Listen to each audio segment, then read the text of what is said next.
moving to an MSP model, mid-market company. Ernie's got a fantastic history of things he's done along the way. He's grown businesses by fantastic numbers, also a former IBMer, as I recall from our discussions. We threw you out. Oh, I'm sorry about that.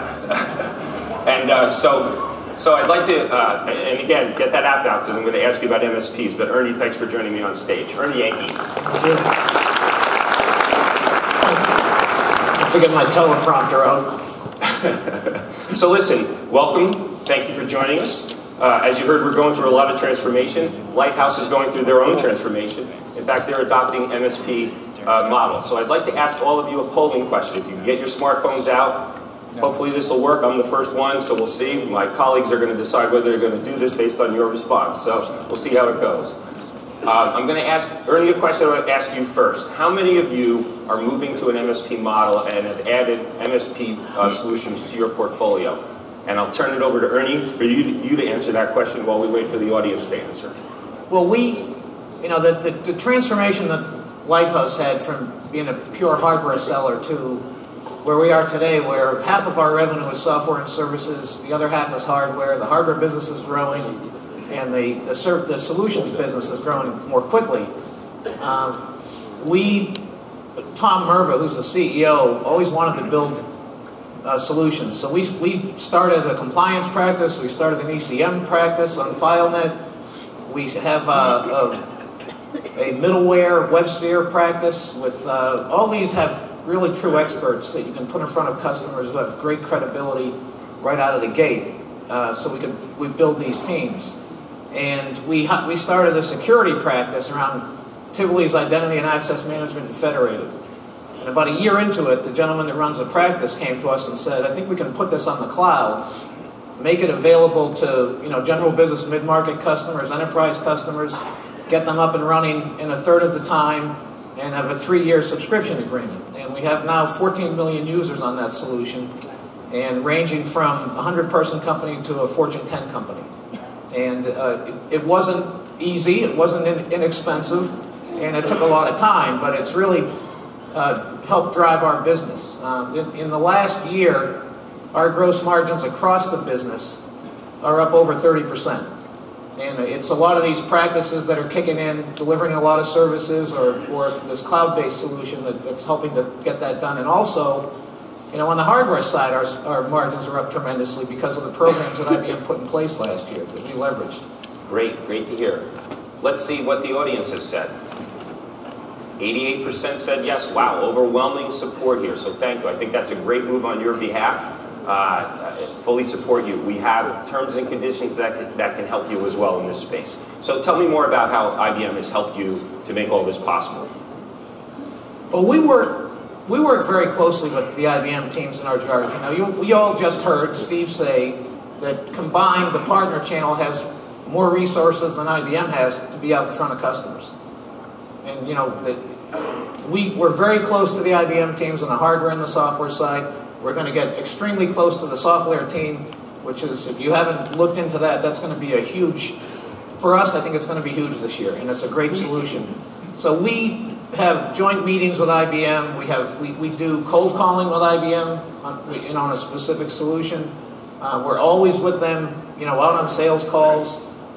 They leverage our experts. We leverage their experts. We don't have expertise in everything, but where we do, we have very deep experts, and they know that, so they'll bring us into opportunities. So it's worked out really well. Great to hear. We moved, as I said, to a co-sell model last year where we do things with you. Is that working out for Lighthouse?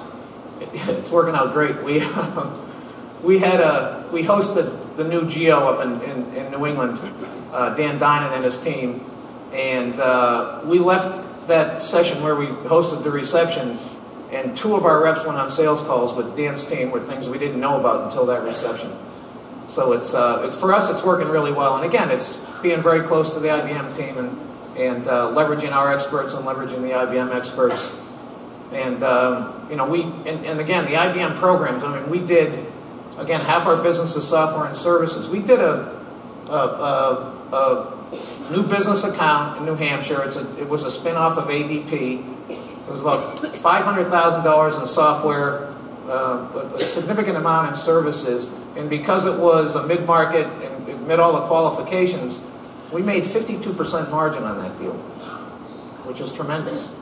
And you know, again, it's being close to IBM and leveraging the programs and leveraging your distributor. Ours is Arrow, and they've been great to us. And so it's working out. That's great. Great to hear. And what was most surprising to me was finding out that Ernie Yenke is allowed to live in the Boston area. So with that kind of a name for the U.S. People, you'll understand the joke. Listen, I know you've done some fantastic work. I described you as a mid-market partner, but you've obviously done some work with some very large customers as well. You mentioned even Fortune 10 customers. So tell me about some of the more interesting projects you've done with them. Well, you know, we traditionally sold, and still do, power and storage to some very large customers in New England. You know, the Liberties and you know, Cignas and those types of customers.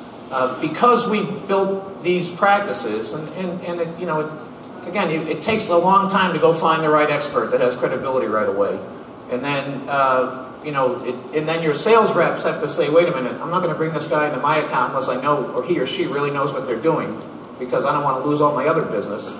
And that happens pretty quickly because you can see the credibility they have.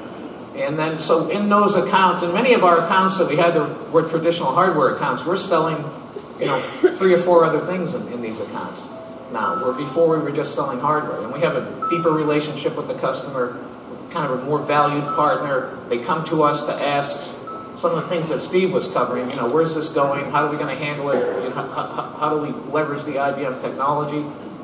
So it's, you know, in Unite, we had an electricity company in Connecticut this year who bought a pure app from us, and, you know, running SAP, and the CIO there said to me, he felt that he was going to save 30% on the implementation costs of where he had to bring contractors in to do work to integrate the SAP into his system.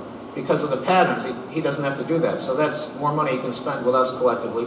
And the flash system, he bought a flash box from us, and his biggest issue was customers getting online to see their bill. 92% improvement on the time the customers had to wait to see the bill. And you know, I actually wrote this down because I'm not good with numbers.